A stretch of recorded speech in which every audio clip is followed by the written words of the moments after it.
des quatre coins du monde, alors que nous nous trouvons ici rassemblés pour prier pour l'unité visible de l'Église. Les textes utilisés cette année ont été préparés par le Conseil des Églises du Moyen-Orient. Ils s'inspirent de la visite des mages au roi nouveau-né, Jésus-Christ, telle qu'elle est décrite dans l'Évangile selon Matthieu. Nous avons vu son astre en Orient et nous sommes venus pour lui rendre hommage. Portons donc notre regard sur l'étoile qui resplendit en Orient. Laissons-nous guider par Jésus-Christ, le seul sauveur du monde. Amen. Frères et sœurs, que la grâce et la paix vous soient données en abondance au nom du Père, du Fils et du Saint-Esprit, un seul Dieu éternellement béni. Amen.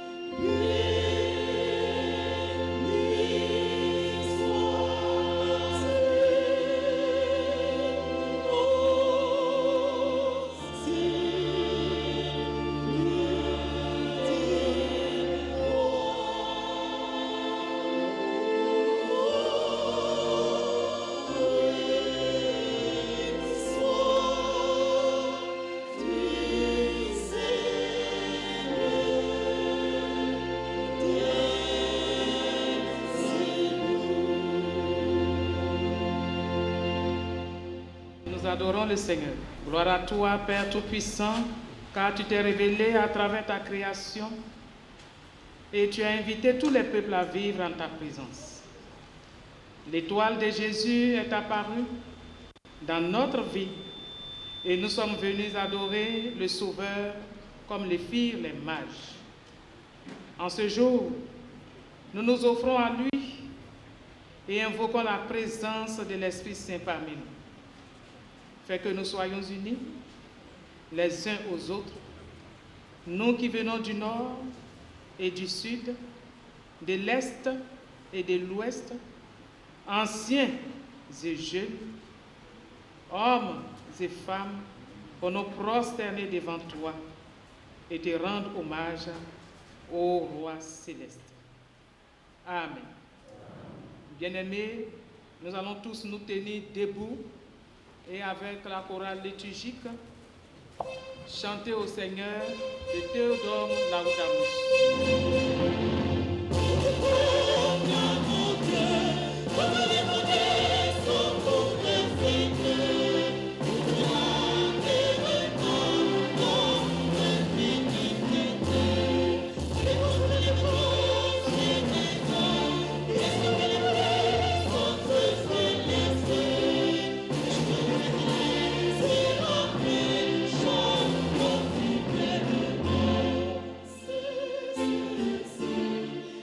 Seigneur.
Bien-aimés, en présence du Dieu saint, que chacun confesse humblement son péché.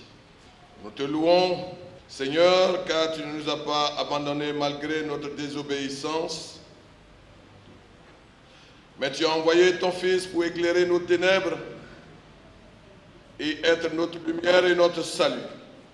En lui était la vie, et cette vie était la lumière pour toute l'humanité. Et la lumière brille dans l'obscurité. Nous t'adorons, ô Seigneur, car tu nous accompagnes dans le tumulte de notre vie par la puissance de ton Esprit Saint. Tu éclaires nos pas et tu nous donnes la sagesse et la foi dans un monde de mensonges et de doutes. Nous te rendons grâce, Seigneur, de nous avoir envoyés dans le monde pour refléter cette lumière autour de nous. Ton Fils Jésus-Christ, dans nos diverses églises et cultures, et pour témoigner de Jésus, seul vrai roi, en nous offrant à lui. Que tous les peuples se prosternent devant toi et t'adorent. Nous avons souvent préféré l'obscurité, mais tu nous as donné la lumière.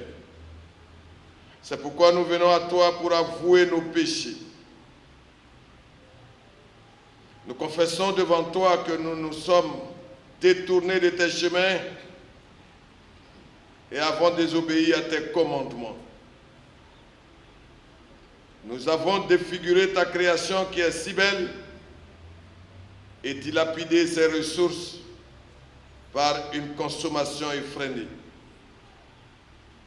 Nous avons pollué tes rivières et tes mers, empoisonné ton air et ton sol et contribué à l'extinction de nombreuses espèces. Oui, Seigneur, nous avons agi de manière égoïste envers nos frères et sœurs. Et nous avons laissé nos propres besoins et désirs prévaloir sur notre engagement en faveur de la justice.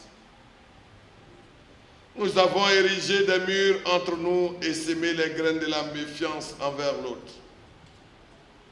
Mais surtout, nous avons séparé les personnes en fonction de leur appartenance ethnique, de leur religion et leur sexe. Et nous avons toujours clamé que Jésus était à nos côtés dans toutes les guerres que nous avons menées. Seigneur, pardonne-nous toutes ces pensées et ces actions. Alors, nous nous présentons devant toi pour nous repentir.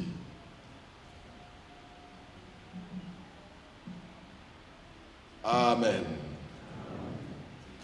Avec la chorale catholique, nous chantons au Seigneur un cantique pour nous disposer à écouter la parole de Dieu.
ton nom est magnifique par toute la terre, mieux que les cieux. Elle chante ta splendeur.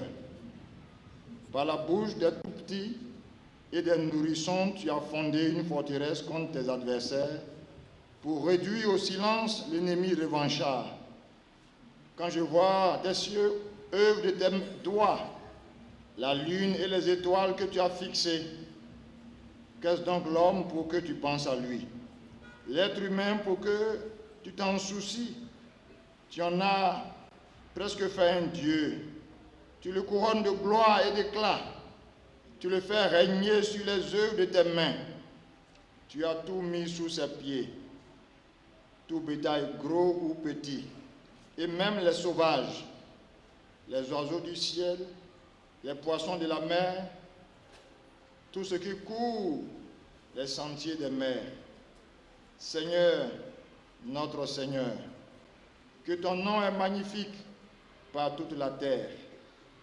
Dispose nos cœurs à écouter ta parole au nom de Jésus. Amen.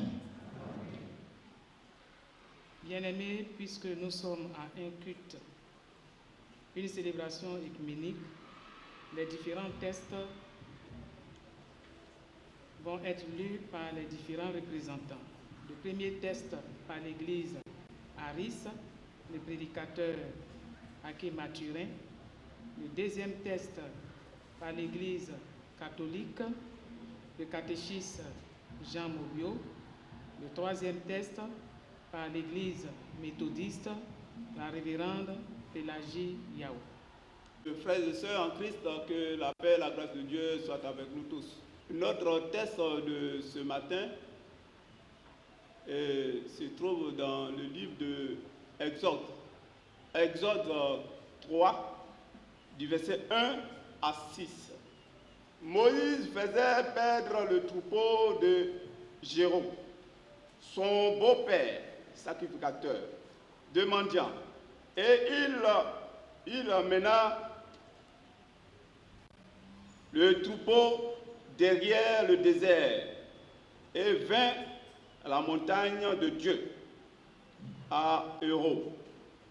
L'ange de l'Éternel lui apparut dans une flamme de feu au milieu d'un buisson. Moïse regarda, et voici, le buisson était tout en feu, et le buisson ne se consumait point.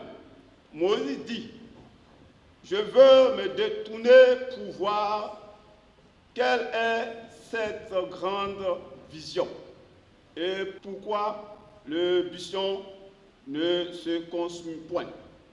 L'Éternel vit qu'ils se détournèrent pour voir et Dieu l'appela du milieu du buisson et dit, Moïse, Moïse. Et il répondait, me voici. Dieu dit, n'approche pas d'ici. Ôte tes souliers de tes pieds, car le lieu sur lequel tu tiens est une terre sainte. Et il ajouta, je suis le Dieu de ton père, le Dieu d'Abraham, le Dieu d'Isaac et le Dieu de Jacob.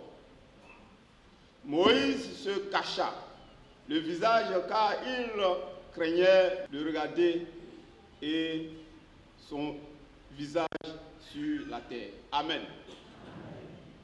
Apocalypse, chapitre 4, du verset 8 au verset 11. Les quatre vivants, portant chacun 6 ailes, sont conseillés autant en dedans.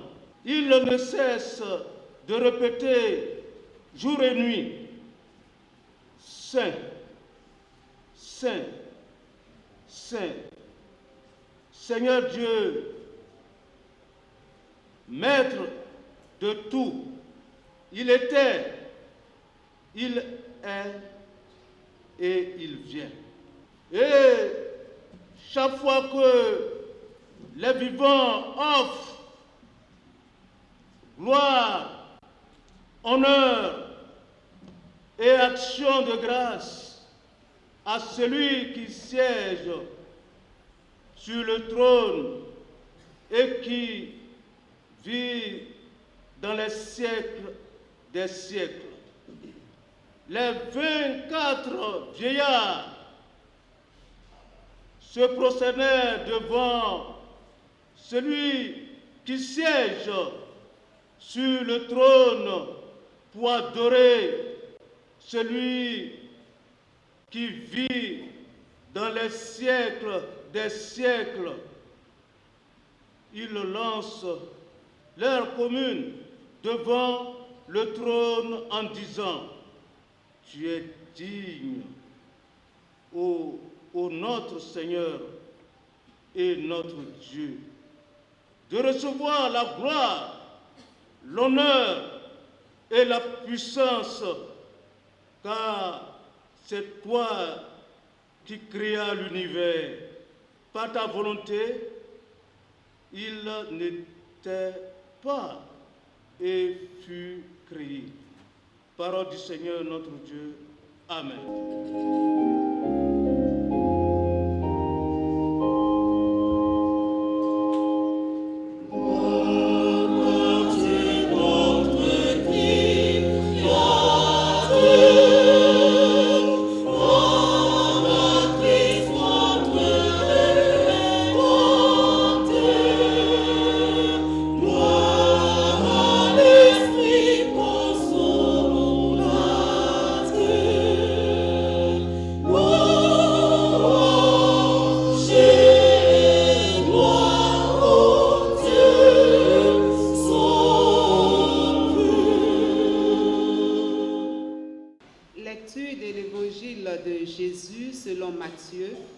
Chapitre 28, nous lirons à partir du verset 16 jusqu'au verset 20.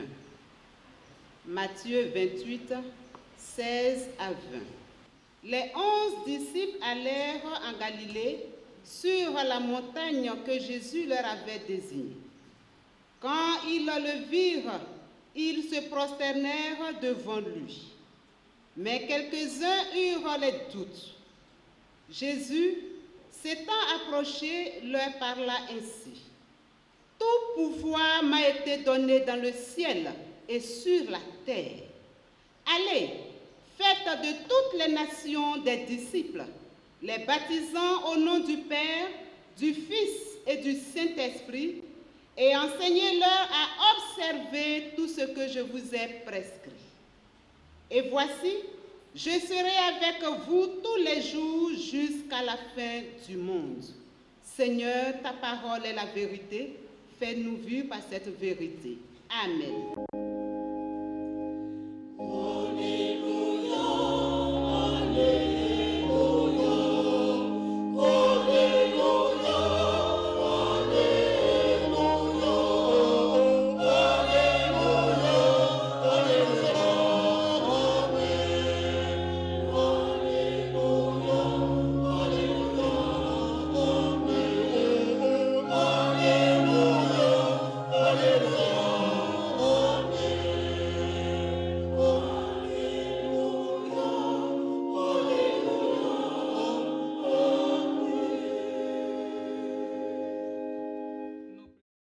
Alléluia à l'agneau, je crois en ces vérités, ma vie sera en Jésus, oui, gloire soit à Dieu, j'ai tout en Jésus, sur l'autel sanctifié ici-bas, mon Dieu mourut, alléluia à l'agneau.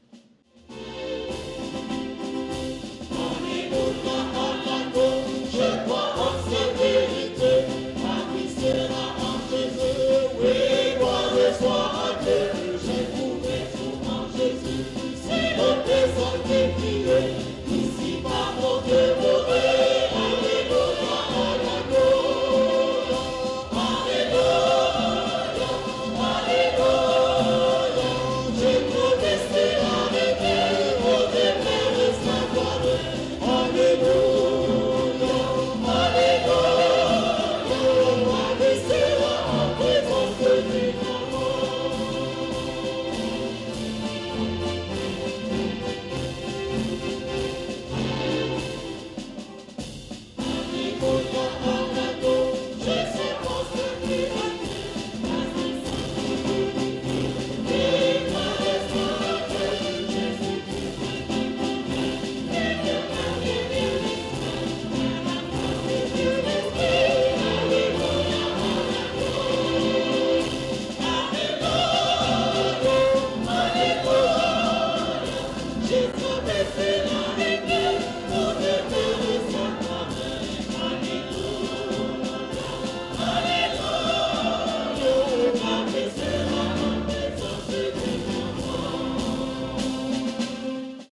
l'honneur me choit en ce jour de partager avec vous cette nourriture céleste que le Seigneur nous communique à travers ces 3 textes que nous avons entendus.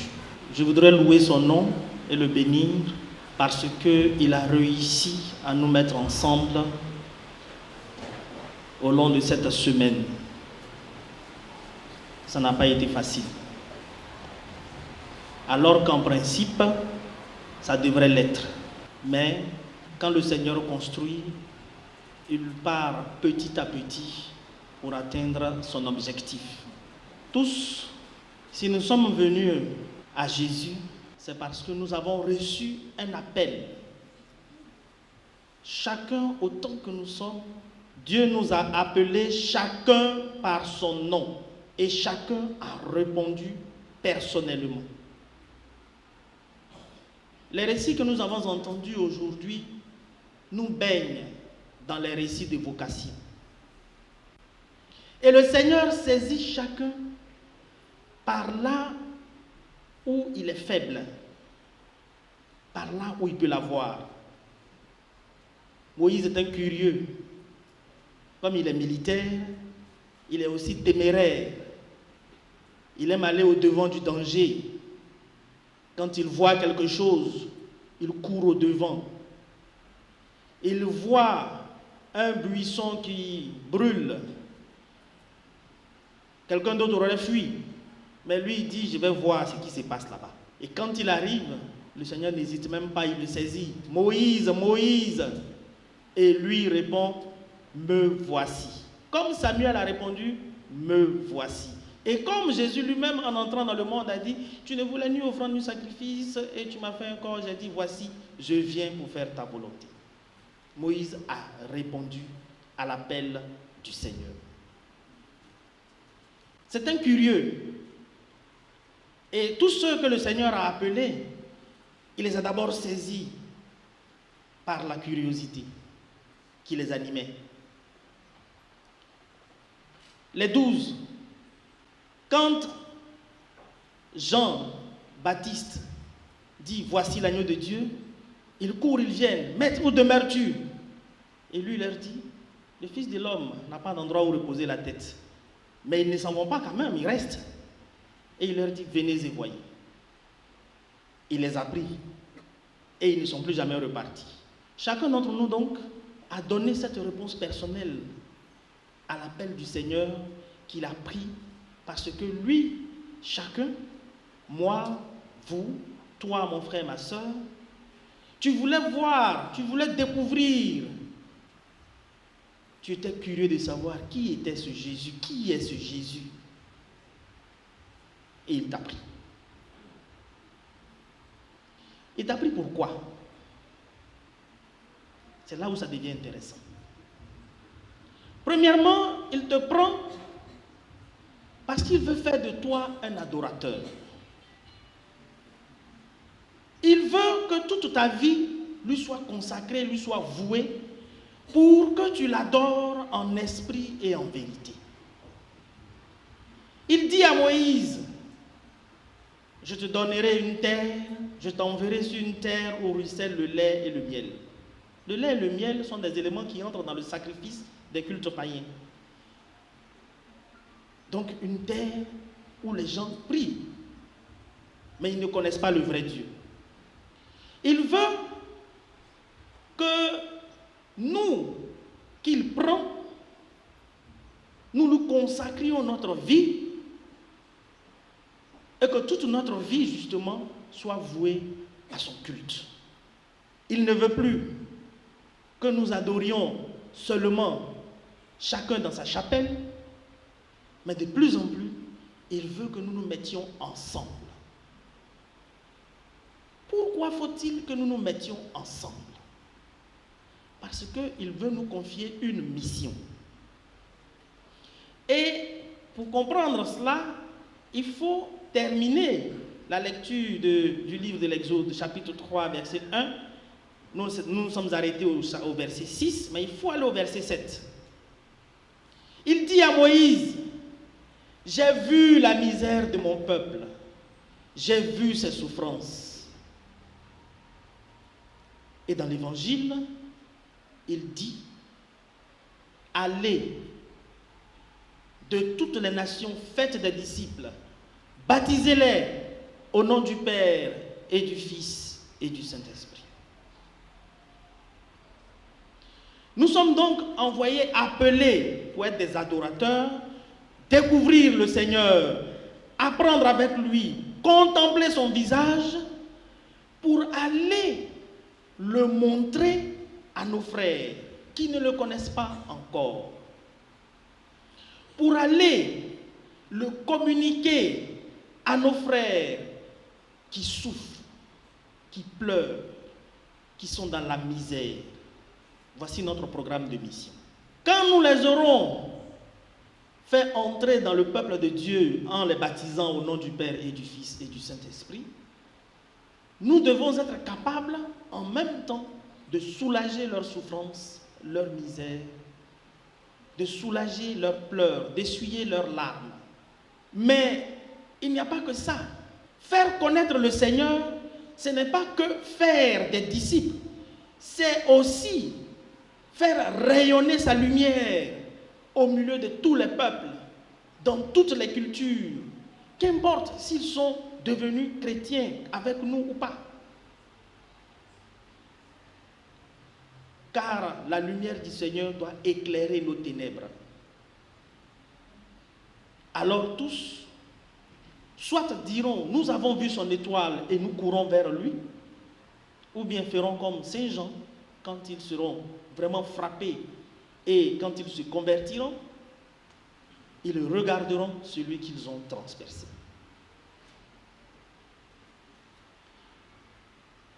Dans ce programme que nous avons à appliquer et à réaliser,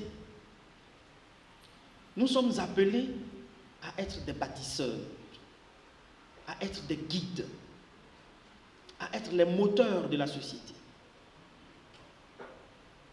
Qu'on soit leader religieux ou leader politique.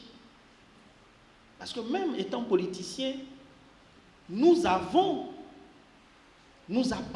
à une communauté qui annonce Jésus-Christ. Et donc, en cela, dans chacune de nos interventions, dans chacune de nos activités, dans chacune de nos politiques même, nous devons pouvoir éclairer les peuples et apporter ce qui soulage la misère des peuples. Le Christ lui-même, quand il commence son ministère pastoral, il le commence par cette parole d'Isaïe. L'Esprit du Seigneur est sur moi car il m'a consacré. Il m'a envoyé pour guérir les malades, pour soulager les opprimés, libérer les captifs. C'était ça son programme de mission pastorale. Frères et sœurs, chrétiens, méthodistes, aristes ou catholiques, nous sommes appelés à sortir nos frères et nos sœurs de la misère dans laquelle ils souffrent. Et le Seigneur, il a dit misère, et il a dit souffrance, et il a dit pleurs. Et dans ces conditions-là, nous devons être capables d'orienter les politiques gouvernementales, pas de les faire, ce n'est pas notre rôle, mais de les orienter, de les éclairer, ou bien quand elles ne viennent pas, nous-mêmes, parce que nous nous définissons société parfaite, mère, l'Église se définit toujours mère et éducatrice, de la faire nous-mêmes. Et quand maintenant les politiques nous rejoignent dans ce que nous sommes en train de faire, nous nous retirons pour laisser les politiques faire. C'est parce que nous prenons les devants pour commencer ou pour faire, et puis eux ils viennent ensuite pour continuer ce que nous on a fait, que nous nous sentons le droit légitime de les interpeller. Quand nous sentons qu'ils vont à gauche ou à droite, et non quand ils ont oublié le chemin. C'est parce que nous sommes appelés à les accompagner que nous sommes appelés, nous aussi, à à les inspirer. Nous nous définissons société parfaite. Donc, quand un chrétien vient, il prend une femme enceinte vient croiser un pasteur, un prêtre, elle dit, mon père, mon révérend, bénissez mon ventre. Donc, on bénit l'enfant depuis qu'il est dans le sein de sa mère.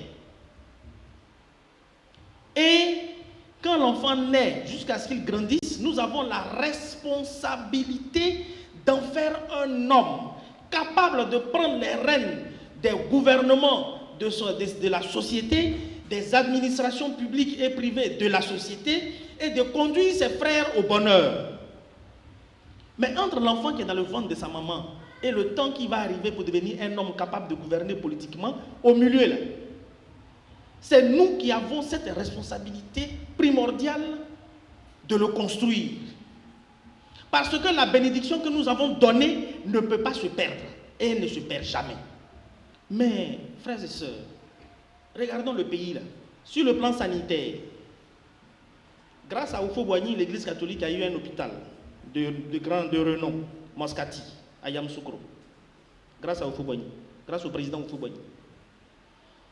Après, quand on enlève Moscati, chez les méthodistes, c'est l'hôpital méthodiste de Dabou. Et après, il n'y a plus rien. Dans toute la Côte d'Ivoire, bruit on fait là. Tout bruit on fait là. Il n'y a plus rien. Au plan éducatif, longtemps durant, nous avons été les locomotives. Les parents recherchaient les CSP ou les écoles catholiques. On a été au niveau des collèges, des écoles primaires. On a formé jusque dans les terminales. Mais en 30 ans, ou en 40 ans maintenant, université là, il y en a combien? UKO, petit carré qui est à Cocody là. Petit. Quand tu arrives même, tu ne sais pas où sont les bâtiments. UKO. Et puis devant le CHU, l'université méthodiste, c'est ça non? Et nous avons la prétention de dire au gouvernement comment il doit éduquer les élèves. Après ça là, il n'y a rien. Et nous avons la prétention de vouloir éclairer les politiques. Mais c'est normal qu'ils nous piétinent aujourd'hui. Non, nous ne sommes pas concurrents, c'est vrai. Mais notre devoir, c'est de les accompagner. Notre devoir, c'est d'être les locomotives. Notre devoir, c'est de penser, lorsque eux, ils n'ont pas encore pensé, c'est d'anticiper. Et quand on a anticipé, maintenant, eux, ils peuvent venir. Si on a réglé ces deux choses, on a soulagé au moins 50% de la misère de nos populations. Et j'espère qu'un jour, nous, catholiques et méthodistes, on saura s'asseoir ensemble pour réfléchir à ce qui peut être meilleur pour nos communautés. Pour travailler cette semaine-là, même on s'en va s'asseoir pour manger. Les catholiques sont derrière le vicaire forêt, les méthodistes sont derrière le très révérend surintendant, les haris sont derrière le prédicateur chef. Il faut qu'on leur dise, mélangez-vous d'abord. Et pourtant, c'est nous que les gens doivent voir et puis ils vont commencer à se mélanger eux aussi. Vous comprenez le chemin qu'il nous reste à faire. Il nous appartient à nous, dans la subsidiarité au gouvernement, aux politiques, de leur montrer le chemin. Et quand ils ont vu le chemin, nous on se retire. Il faut qu'eux ils grandissent et que nous on diminue. Mais on ne peut pas rester concurrent sur le champ. Ce n'est pas notre mission d'être concurrent du gouvernement, d'être concurrent des gouvernements, des politiques. Ce n'est pas notre mission. Quand nous avons montré le chemin, nous devons quitter pour qu'eux maintenant viennent apporter les solutions qu'ils doivent apporter. Et les politiques doivent comprendre aussi que nous sommes un atout pour eux. Bishop Benjamin Bouni, honorable autorité politique, administrative et villageoise, frères et sœurs, merci pour cette tribune que vous nous offrez. Et face à Dieu, que nous sachions véritablement être les missionnaires qu'il attend que nous soyons pour nos frères et sœurs.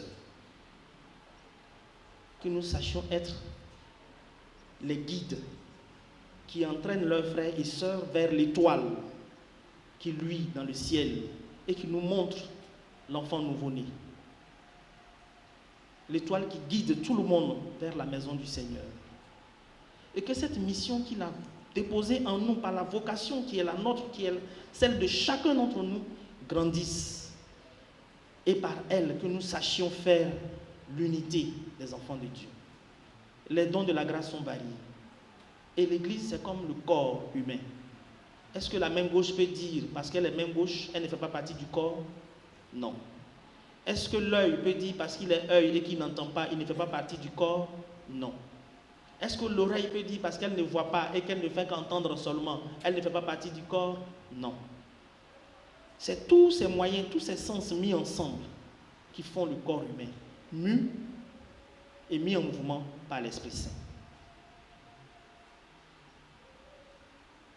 Que Dieu nous bénisse et qu'il nous apprenne à nous asseoir, catholiques, aristes, méthodistes, pour travailler ensemble pour la construction de sa maison.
Je vous prie de dire après moi, nous croyons en un seul Dieu.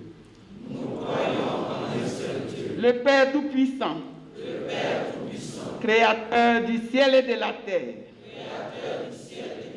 de tous les êtres, visibles et invisibles. Nous croyons en un seul Seigneur, Jésus-Christ, le Fils unique de Dieu, engendré du Père, avant tous les siècles, lumière née de la lumière, vrai Dieu né du vrai Dieu, engendré, non pas créé, un seul être, avec le Père, et par lui. Tout a été fait. Pour nous les hommes, et pour notre salut, il est descendu des cieux. Il s'est incarné du Saint-Esprit et de la Vierge Marie et s'est fait homme. Crucifié pour nous, sous Ponce Pilate, il a souffert la passion. Il a été mis au tombeau. Il est ressuscité le troisième jour,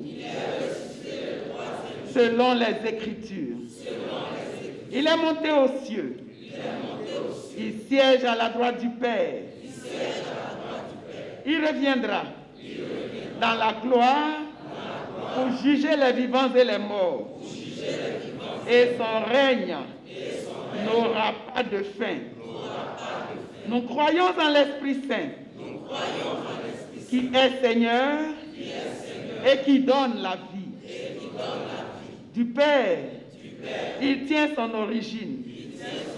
Avec le Père et le Fils, il reçoit même adoration et même gloire. Il a parlé par les prophètes. Nous croyons à l'Église, une et sainte, à sa catholicité, à son apostolicité. Nous confessons un seul baptême pour le pardon des péchés. Nous attendons la résurrection des morts et la vie du monde à venir. Amen. Nous prions le Seigneur. Ô Dieu, à toi louange, gloire et action de grâce. Tu t'es révélé dans l'épiphanie de ton Fils à ceux qui depuis longtemps espéraient ta venue et à ceux et celles qui ne l'attendaient pas.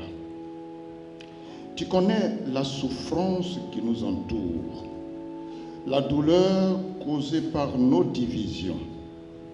Tu vois le monde qui lutte et la situation qui aujourd'hui se détériore au Moyen-Orient, le lieu où tu as choisi de naître et qui a été sanctifié par ta présence. Nous t'en prions. Fais que nos cœurs et nos esprits puissent te connaître. Alors que nous nous joignons aux anges venant de loin, nous prions pour que tu ouvres nos cœurs à ton amour et à l'amour de nos frères et sœurs autour de nous. Donne-nous la volonté et les moyens d'œuvrer à la transformation de ce monde et de nous offrir mutuellement des dons qui puissent nous nourrir notre communion. Accorde-nous des dons et des bénédictions sans fin. Accueille notre prière au nom de ton Fils Jésus-Christ, qui vit et qui règne avec toi et le Saint-Esprit. Amen. Nous sommes souvent entravés par nos manières d'agir habituelles et notre vision du monde. Lorsque ces chemins, ces routes sont impraticables, nous nous demandons comment aller de l'avant et poursuivre le voyage. La divine providence de Dieu est toujours là pour nous montrer que notre voie nous est ouverte. Dieu est là pour renouveler son alliance et nous faire surmonter l'égarement ressenti lorsque nous rencontrons un obstacle. Nous devons simplement avoir confiance en l'Éternel, qui nous a donné la lumière et peut toujours trouver une manière d'aller de l'avant quand les chemins qui nous sont familiers sont impraticables. Un nouveau départ est toujours possible lorsque nous sommes disposés et ouverts à l'action de l'Esprit. Le passé des églises peut éclairer et nous regardons vers l'avenir en quête de nouvelles voies, nous permettant de continuer à refléter la lumière de l'Évangile avec une ferveur renouvelée et à nous accueillir les uns les autres comme le Christ nous a accueillis pour la gloire de Dieu. Sur les anciens chemins, les communautés chrétiennes se sont éloignées les unes des autres. Le long des nouveaux sentiers où Dieu les guide, les chrétiens sont appelés à marcher ensemble et à devenir des compagnons de pèlerinage. Trouver ces nouvelles routes exige discernement, humilité et courage. L'heure est à la conversion et à la réconciliation. Nous prions, ô Dieu notre Père, aujourd'hui pour les communautés chrétiennes du monde entier, riches de leur diversité de cultes et de traditions. Seigneur, nous te demandons de préserver ces trésors, en particulier dans les régions du monde où la présence et le suivi des chrétiens sont menacés par la violence et l'oppression. Et vous répétez après moi, Seigneur, entends notre prière. Les premières années de la vie du Seigneur ont été marquées par la violence et les massacres organisés par le despotique roi Hérode. Nous prions pour les enfants des régions du monde marquées par la violence, dont les conséquences sont sous nos yeux. Renforce, Seigneur, les liens d'unité et d'amour réciproque entre nos églises et aide-nous à coopérer, à témoigner en ton saint nom. Fais que nous travaillions sans relâche pour défendre les opprimés et accueillir les marginaux parmi nous. Face à la tyrannie et au régime oppressif, encourage-nous à rester unis dans notre quête de ton royaume parmi nous. Vous répétez après moi, Seigneur, entends notre prière. Après la visite des rois mages, la Sainte Famille a dû migrer à travers le désert pour se réfugier en Égypte.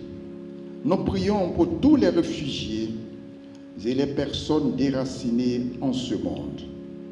Accorde-nous, Seigneur, de savoir accueillir ceux et celles qui sont chassés de leur foyer et d'être ouverts à ceux et celles qui cherchent un refuge sûr. Vous répétez après moi, Seigneur, entends notre prière.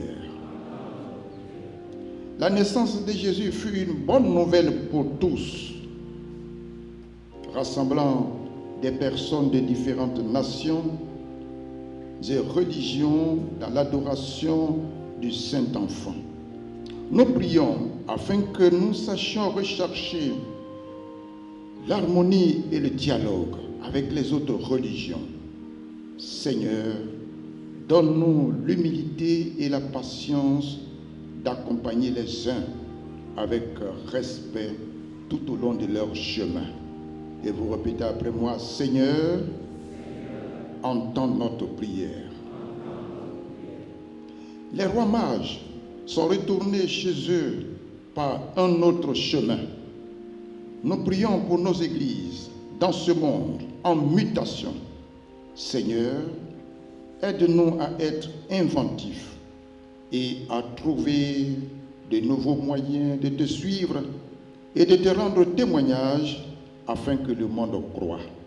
Vous répétez après moi, Seigneur, entends notre prière. Lorsque les mages virent le Saint-Enfant, ils éprouvaient une joie immense. Père céleste, fixe notre regard sur lui, afin que nous ne nous égarions pas.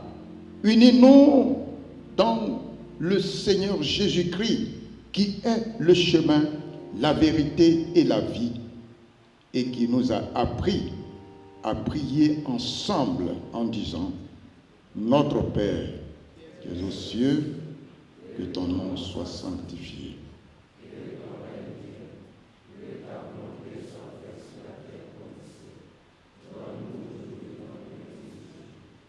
Pardonne-nous nos offenses, comme nous pardonnons aussi à ceux qui nous ont offensés. Et ne nous soumets pas à la tentation, mais délivre-nous du mal. Car c'est à toi qu'appartiennent le règne, la puissance et la gloire. Bien-aimés, nous sommes à la plage de notre reconnaissance à Dieu. Nous aurons 2 offrandes. La première, l'offrande ordinaire de tous les dimanches. La deuxième, l'offrande spéciale pour cette journée de l'unité chrétienne.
Tu nous as unis par ton esprit. Tu as fait de nous un seul peuple par le baptême que nous avons reçu.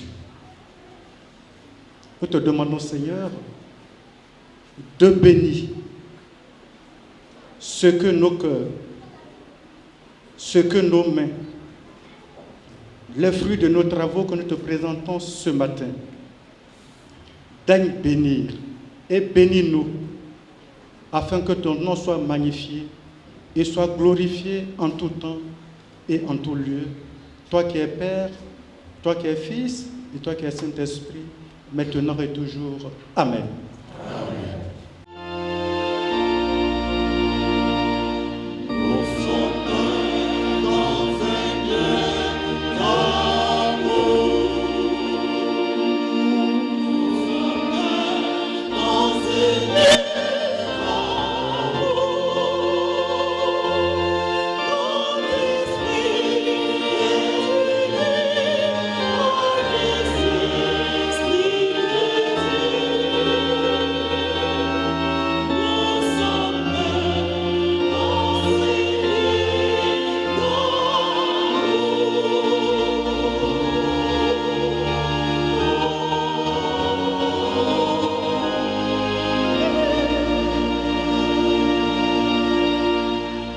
Faisons la paix avec ce mot de passe.